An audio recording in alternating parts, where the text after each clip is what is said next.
অনেক দিন থেকে খিচুড়ি খেতে মনে চাচ্ছিল, কিন্তু বৃষ্টি অপেক্ষা করতেছিলাম। বৃষ্টি হচ্ছিল না, এই জন্য খিচুড়ি আর রান্না করতেছিলাম না। তো ফাইনালি আজ বৃষ্টিটা হলো। সো হে এভরিওয়ান, আসসালামু আলাইকুম। কেমন আছেন সবাই? আশা করি সবাই অনেক ভালো আছেন। তো চলে আসলাম খিচুড়ি রান্না করতে। অনেক দিন থেকে খিচুড়ি খেতে মনে যাচ্ছিল, কিন্তু যে গরম পড়তেছে, এই গরমে খিচুড়ি খেলে তো খিচুড়ির আসলে আসল স্বাদটা পাওয়া যাবে না। এই জন্য বৃষ্টির অপেক্ষা করতেছিলাম। তো আজ বৃষ্টিটা হলো, এই জন্য আমি আর দেরি করলাম না, খিচুড়ি রান্না করতে চলে আসলাম। তো এই তো সব মশলা দিয়ে খিচুড়িটা মাখাই নিলাম। পেঁয়াজ রসুন বেটে দিচ্ছি, আর কাঁচামরিচ আর পেঁয়াজ হচ্ছে আপনার চিড়ে দিছি। দিয়ে এই তো সব কিছু মাখিয়ে পানি দিয়ে জাস্ট টাইমটা দিয়ে দিচ্ছি। এতে করে আমার খিচুড়িটা হয়ে চুলোটা একা একাই অফ হয়ে যাবে। যেহেতু আমি উপরে চুলায় রান্না করতে যাব, আমার এখানে আর আসতে পারবো না। তো এখানে মাংসটা রেডি করে নিচ্ছি। মুরগি শুধু খিচুড়ি রান্না করলে তো হবে না, খিচুড়ির সাথে খাওয়ার জন্য তো অন্য কিছু রান্না করতে হবে। তো এই তো মুরগি মাংস রান্না করার জন্য চলে আসলাম।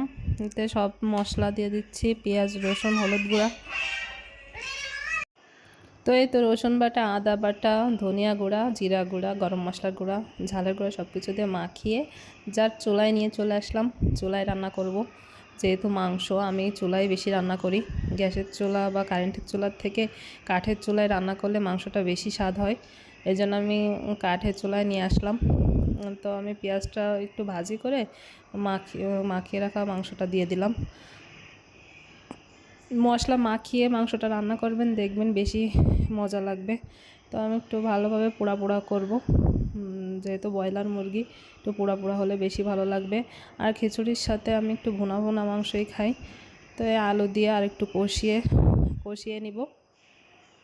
জাস্ট কষিয়ে ঝোলের পানিটা দিয়ে দেবো। হালকা, বেশি পানি দিব না, অল্প পানি দিব। কারণ কষাইতে কষাইতে যেহেতু আমার মুরগিটা অনেক বেশি, মানে অর্ধেকের বেশি সিদ্ধ হয়ে গেছে, এই জন্য আমি আর বেশি পানি দিব না। জাস্ট যতটুকু আলু সিদ্ধ হতে যতটুকু পানি লাগে ততটুকু পানি দিয়ে দিব। তো এই তো পানি দিয়ে দিলাম।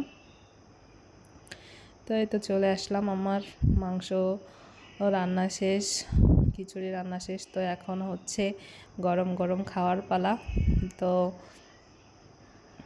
এখন খাবো। যেহেতু ভিডিও অন করে খেতে আমার আনকমফোর্টেবল ফিল হয়, বা আমার ওইভাবে খাওয়ার স্বাদটা খুঁজে পায় না।